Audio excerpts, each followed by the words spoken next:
ini karena vaksinasinya terlambat, walaupun kita memang sudah memulai, tapi jumlah cakupannya itu tidak sesuai dengan target yang diharapkan, Mbak. Nah, ini akhirnya ya seperti ini gitu, terpaksa PPKM lagi dan sebagainya yang sebetulnya menurut pandangan kami substansinya itu kan bukan hanya di pembatasan, tapi bagaimana menimbulkan herd immunity yang seperti yang kita harapkan bersama, mencapai 70% populasi gitu. Jadi kalau seperti ini penyelesaiannya ini udah 11 kali dan ya begini terus akan kalau tidak dikejar betul-betul secara fokus serius menangani vaksinasinya, menurut saya susah, Mbak. Dan akhirnya yang dikorbankan selalu adalah pelaku ekonomi gitu, pelaku usaha ini pasti akan selalu yang menjadi sasaran korbannya gitu.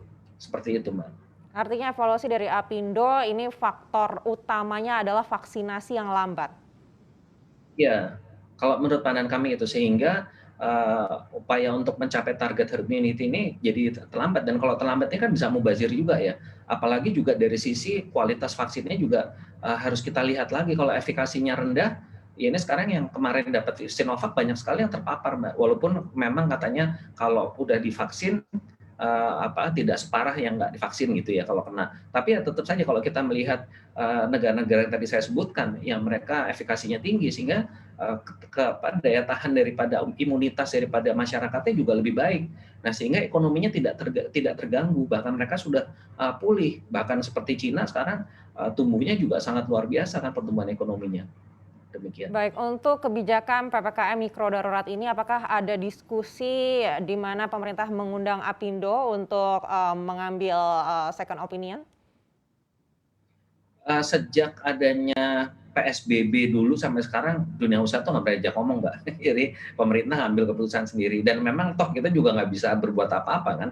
Pemerintah yang sudah menentukan ya kita tentu harus ikut saja. Tapi problem utamanya tadi yang saya bilang dari mulai awal sampai akhir ini uh, penanganannya tidak seperti apa yang kita harapkan gitu. Dan ini akan berulang terus kalau kita tidak mengejar tadi untuk mencapai herd immunity dengan kualitas vaksin yang lebih baik. Baik, kalau boleh dijelaskan secara garis besar keadaan pengusaha saat ini seperti apa sih Pak Haryadi? Sebenarnya kan kalau kita lihat sebelum katanya Delta varian ini masuk ke Indonesia, ini kan juga ekonomi sudah mulai bergeliat kembali begitu dan juga sudah terlihat dari jalan-jalan yang ramai, di mana restoran juga sudah mulai banyak pengunjung begitu. Apakah setelah ada isu terkait dengan pembatasan ini lagi begitu, lalu kemudian drop kembali? Ya memang kalau kita lihat semua indikator makroekonomi kita kan bagus ya. Kuartal pertama itu sudah menunjukkan geliat yang cukup baik. Nah, dengan kejadian seperti ini memang pertumbuhan itu direm lagi gitu, direm lagi dan perlu waktu lagi untuk melakukan penyesuaian, Mbak. Nah, ini yang kita berharap bahwa ini jangan terlalu lama lagi ya, tapi walaupun tantangannya sangat luar biasa karena tadi kita sudah banyak kehilangan momentum untuk mengejar herd immunity tadi.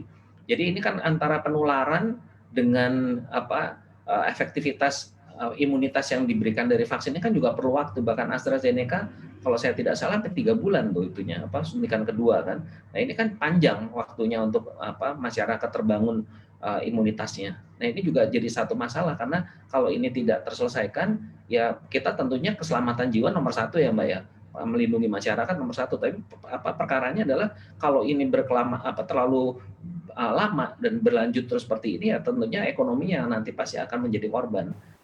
Untuk informasi lebih lengkap dan berita terkait, jangan lupa untuk klik link di deskripsi. Dan jangan lupa juga untuk unduh aplikasi CNBC Indonesia di Google Play Store dan App Store.